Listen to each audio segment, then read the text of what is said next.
เอาแล้ว เพราะว่าคนนี้มาก่อนเลยครับผมสตังค์แกมมานะครับ เอาเลย วันนี้ ตั้ง ผมก็จะมา เอาเลยตั้งเอาเลย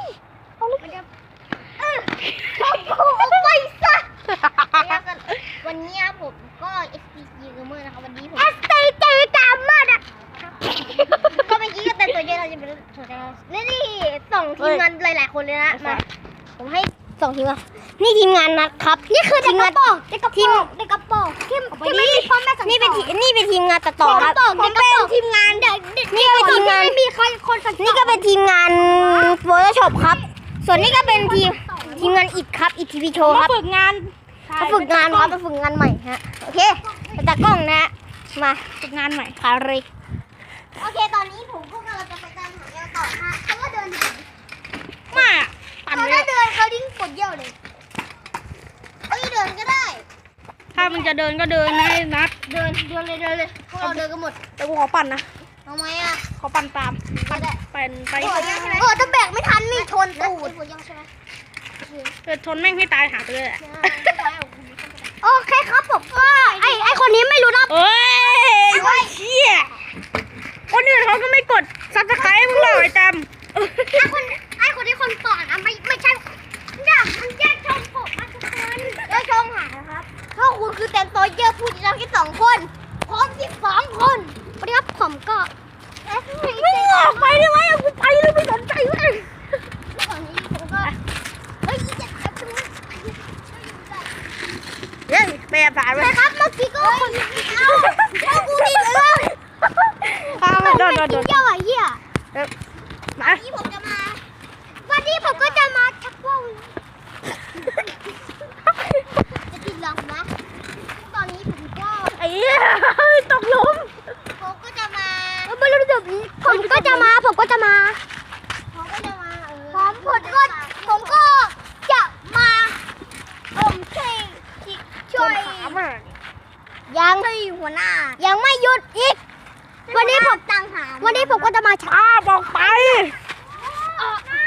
โดนสักทีนึง ไหนไอ้เหี้ย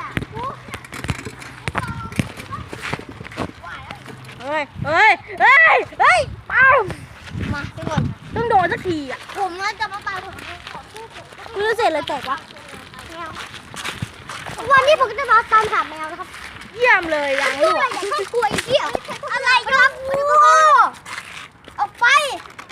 โอเคผมอันนี้คลิปนี้อาจจะมีคำหยาบให้ผู้ปกครองแนะนำด้วยนะมันไม่มีคำเตือนไม่มีอะไรเลยเหรอฮะจัง ไอ้เหี้ย เอ้ย ทำไมเหี้ยปาก ก่อนที่กูจะ เอาไป พวกมึง2 คนหยุดทะเลาะกันก่อนที่กูจะเอาไอ้นี่ออกมาแล้วทุบหัวพวกมึง เฮ้ยสต๊อป ก็พ่อ นัด ก็เพื่อ อย่าไปกดดิสไลค์ช่องนั้นนะมาก ดดิสไลค์ช่องมันนั่นแหละ ไป แล้วกดถูกใจช่องผมกับมัน ไปคุมไม่นี่เลยนะ เดี๋ยวพวกกูจะถ่ายกัน2 คนไอ้นั้นมันก็ต้องตัดต่อไป ตอนนี้ผมก็มากันแค่2 คนตะกล้องค่ะ แป๊บนึงนายตังขอจอดจักรยานแป๊บเดียวโอเคเรียบร้อยไอ้ตังรถใครอ่ะมึงรู้เปล่านะ ไม่รู้ใช่ไหมตอนนี้ครับผมก็จะ รถบ้านนั้นหรือเปล่า ไล่คุมมันเลยซึ่งตอนนี้ผมก็จะตามหาแมวไปเรื่อยๆ แต่กล้องก็วิ่งเหนื่อยก็ได้เดี๋ยว ขาแม่ข้างหลังดิอะไรวะ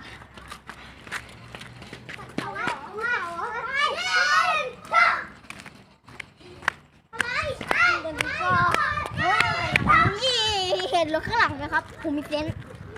ฮะ เห็นรถข้างหลังไหมครับ รถมาเลยควาย ใช่ครับผมจะเดินถอยหลังไม่ให้รถเหยียบผมแล้วผมตายครับ โอเคงั้นกูยึดช่องมึงแน่เลย ไม่ ไอ้ตังรถมาไอ้สัสเฮ้ยยังไม่หยุดมึงจะพยายามให้กูตายอ่ะ รถผมกำลังวิ่งไปหมดหนี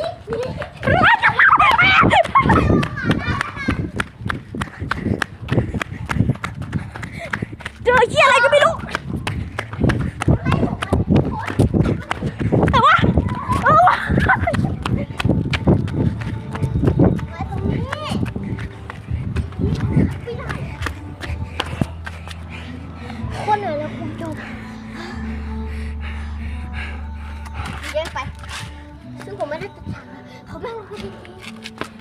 มาตรงนู้นเร็วหนีมาฝั่งนู้น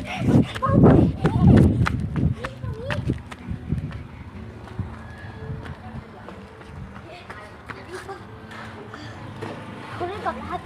โอ้มันกลับแล้วเหรอ เล่นแป๊บนึงเลย ข